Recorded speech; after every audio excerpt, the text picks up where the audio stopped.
शिव पुराण श्री रुद्र संहिता चतुर्थ खंड तीसरा अध्याय।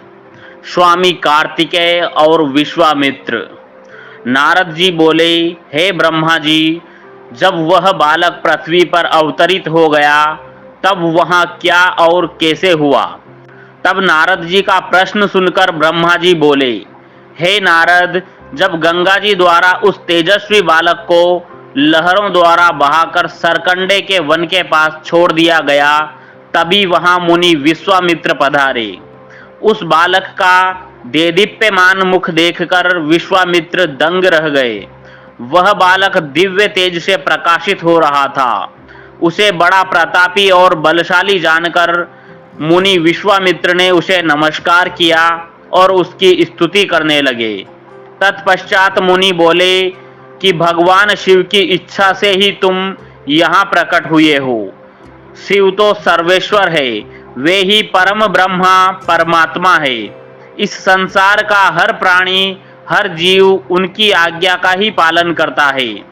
तब मुनि विश्वामित्र के ऐसे वचन सुनकर वह बालक बोला, हे महाज्ञानी प्रकांड पंडित मुनि विश्वामित्र, मेरे इस स्थान पर आने के बाद सर्वप्रथम आप ही यहाँ पधारे हैं। निश्चय ही आपका यहाँ आना भगवान शिव की प्रेरणा से ही प्रेरित है।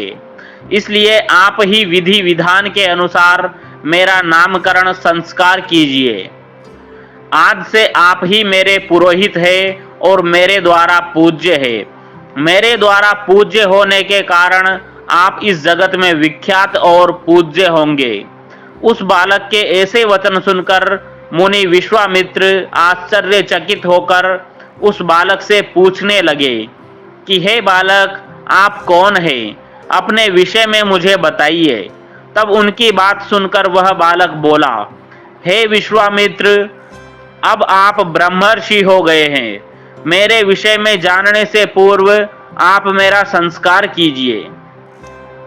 जब मुनि विश्वामित्र ने उस अद्भुत बालक का नामकरण संस्कार किया और उसका नाम कार्तिकेय रखा, गुरु दक्षिणा के रूप में उसने मुनि को दिव्य ज्ञान प्रदान किया। तब मैंने स्वयं वहां जाकर उस बालक को गोद में लिया और उसे चूमा। तत्पश्चात मैंने उसे शक्तियां और शस्त्र प्रदान किए। उन अद्भुत शक्तियों को प्राप्त कर वह बालक बहुत प्रसन्न हुआ और तुरंत ही पहाड़ पर चढ़ गया। पहाड़ पर चढ़कर वह उसके शिखरों को गिराने लगा तथा वहां की संपदा नष्ट करने लगा। यह देखकर उस स्थान पर निवास करने वाले राक्षस उस बालक को मारने के लिए दौड़े। उन भयंकर राक्षसों से बिना भयभीत हुए उसने उन सबको भगा दिया। उनके भयंकर युद्ध से पूरा त्रिलोक कांपने लगा। त्रिलोक को भयभीत होता देखकर सब देवता वहां पहुंचे। देवराज इंद्र ने क्रोध में आकर उस बालक पर प्रहार किया। इस प्रहार के फलस्वरूप उस बालक के शरीर से विशाख नाम का दूसरा पुरुष पैदा हो गया। उन्होंने उस बालक पर एक और प्रहार किया तो नेगम नाम का एक और महाबली पुरुष पैदा हो गया। इस प्रकार इंद्र के प्रहारों से 4 स्कंद पैदा हुए जो बहुत वीर और बलवान थे। तब क्रोधित होकर ये चारों स्कंद एक साथ मिलकर स्वर्ग के राजा इंद्र को मारने के लिए दौड़े। यह देखकर इंद्र घबराकर अपनी जान बचाने के लिए कहीं दूर जाकर छिप गया। उनको ढूंढते ढूंढते वह बालक उनके धाम स्वर्ग में पहुंच गए।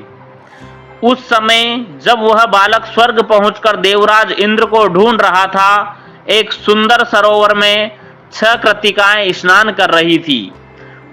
उस सुंदर सलोने बालक को देखकर वह उसे प्यार करने और गोद में खिलाने के लिए दौड़ी और उसे पकड़कर ले आई। तब उन कृतिकाओं ने उस नन्हे बालक को बहुत प्यार किया और तब वे आपस में उसे दूध पिलाने के लिए लड़ने लगी।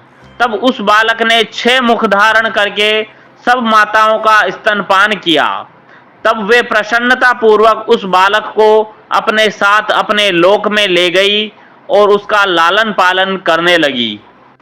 यह अध्याय यहीं समाप्त होता है। अगला अध्याय सुनने के लिए हमारे चैनल को सब्सक्राइब करना ना भूलें। धन्यवाद। ओम नमः शिवाय।